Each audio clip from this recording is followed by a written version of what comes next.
그런 나이긴 한 40대니까 그런 나이긴 하지만 그런 사람들이 좀 많아졌어요. 병원 경영하다 보니까 몸이 안 좋아져서 등등등 우울증 겪어서 뭐 이제 자기 하던 일 접는 친구들도 있고 뭐 허리 디스크 때문에 힘들어해가지고 좀 그만해야 되나 말아야 되나 이렇게 고민하는 친구들도 있고 뭐 경영이 어려워서 파산 신고하는 사람들 좀 소식도 들리고 스스로 생을 마감하거나 아니면 갑자기 이제 심근경색이라든가 이런 여러 가지 이벤트로 운명을 달리하거나 이런 경우들이 꽤 많이 보여요. 어떻게 보면 의사가 남을 치료하는 직업인데 반대로 자기가 나빠지는 그런 상황이 좀 오는 경우가 많이 있습니다. 근데 유난히 작년 말부터 올해 얼마 전까지 되게 암 진단을 받는 분들도 주변에 제 또래에 좀 많아지고 그래서 뭐 진단이 너무 늦게 돼가지고 이제 뭐 그런 경우도 있고 뭐 다양하게 접하게 되는데 결국은 스트레스가 만병의 근원이 아닌가 생각합니다. 뭐 저도 병원 운영하면서 스트레스 당연히 많고 지금이야 조금 나아졌지만 처음 초반에는 뭐 지금 쉽지 않죠. 세상에 쉬운 일 없겠지만 그래서 뭐 그런 부분 때문에 이제 요새 여러 가지 생각을 많이 하는 것 같아요. 저도 그렇지만 이제 뭐 돈도 벌어야 되고 이것도 저것도 해야 되는데 결국 이제 뭐 그런 게 있어서 목적지는 어떻게 보면 이제 육아, 가족을 지킨다, 가족을 부양한다 뭐 이런 부분이 되겠습니다. 돈을 버는 것도 뭐 그런 부분이고 뭐 가족들이랑 많이 소비를 해야 돼 이런 것보다는 일단은 재정적인 부분이 좀 충분해야 뭐 유사시 대비를 할 수가 있잖아요. 벌이라던가 이런 수입이 영원하지 않을 수도 있잖아요. 그죠? 갑자기 몸이 아프거나 어떤 문제가 생겨가지고 갑자기 다음 달부터 수입이 아예 없을 수도 있는 거고. 그렇기 때문에 항상 또 이제 돈은 어떻게든 있어야 어떻게든 이제 할 수 있다 이런 생각을 하는데 그런 과정에 스트레스를 많이 얻어서 이제 뭐 예를 들면 이제 의사 같은 경우에는 당직을 많이 쓰잖아요. 이제 얼마 전에 그렇게 된 친구도 당직을 굉장히 많이 썼어요. 이제 돈이 많이 필요해가지고 당직을 많이 쓰다 보니까 또 자기도 모르게 어디에 암이 진행되는지도 모르고 이렇게 살다가 그렇게 된 친구도 있고 아니면 이제 너무 꼼꼼하게 모든 걸 준비하다 보니까 심장 쪽이 좀 안 좋아져서 그런 경우도 있고 여러 경우를 많이 봅니다. 암 환자들도 보면은 이제 스트레스가 원인인 경우가 많은 것 같아요. 스트레스를 받으면 잠을 잘 못 자죠. 잠을 잘 못 자면 다음날 회복이 안 되고 이게 누적되다 보면 면역이 떨어지고 그러다 보면 암 진단이 되는 경우가 굉장히 많은 것 같습니다.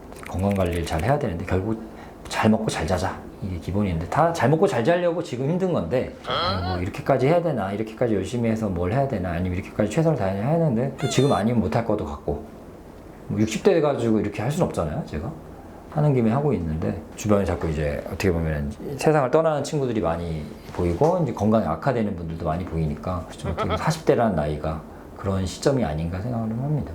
또 이것을 보는 이제 우리 구독자님들도 이제 건강검진 자주 하시고 건강검진도 중요하지만 그건 이제 암을 발견하기 위해서 하는 거잖아요. 아니면 다른 건강 상태를 확인하려고 하는 거니까 그러기 전에 이제 일단 1번은 잘 먹고 잘 자고 그게 제일 중요한 것 같습니다. 제일 중요하다고 하나 꽂아라 하면은 저는 뭐 일단 잠인 것 같고요. 두 번째는 운동이지 않나. 운동을 통해서 이제 근력과 이제 유연성과 이런 걸 길러서 잠을 잘 자려고 하는 거죠. 쉽게 얘기하면. 잠은 꼭 이제 7시간, 8시간 주무실 수 있는 인생 세팅을 해가지고 하시는 게 제일 좋은 것 같습니다.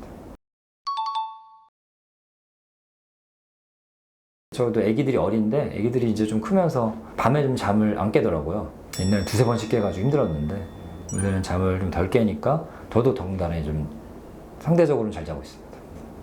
그리고 이제 제가 원래 옛날에 수술을 하고 운동도 잘못해가지고 목이 안 좋았는데 요새 이제 뭐 필라테스라던가 PT도 받고 뭐 이런 거 하면서 좀 좋아져서 몸이 좀 부드러워진 것 같아요. 저도 좀 나아진 것 같습니다.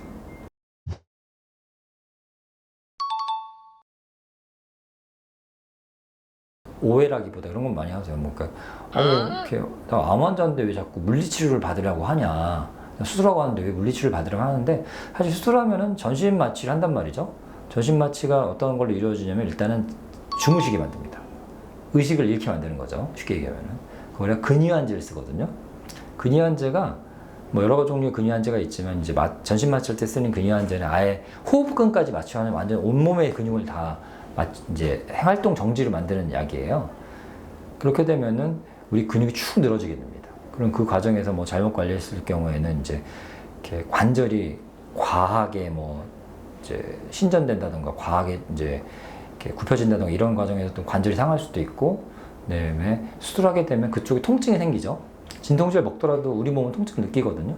그러면 이제 그쪽으로 좀 아무래도 아프니까 좀 몸이 굳게 되고 굽게 되고 그렇게 되면 이제 과하게 쓰는 근육이 생기고 짧아지는 근육이 너무 심하게 늘어나는 근육도 생기기 때문에 통증을 유발할 수가 있어요. 그래서 그거를 이제 물리치료 선생님이랑 해가지고 치료를 받게 되면 훨씬 좋죠. 그러면은 잠도 잘 주무시게 되고 통증이 감소되니까 훨씬 개운하다 하시는 거죠. 이런 것들도 되게 암 치료에 있어서 중요합니다. 근데 그렇게 되면서 결국 잠을 잘 자게 됩니다. 몸이 편안하니까. 그런 것도 되게 중요하다고 봐요. 그래서 제가 또 그걸 많이 느꼈기 때문에 이게 목이 디스크 때문에 불편하고 허리가 디스크 때문에 불편하니까 잠을 못 자고 아프고 너무 힘들더라.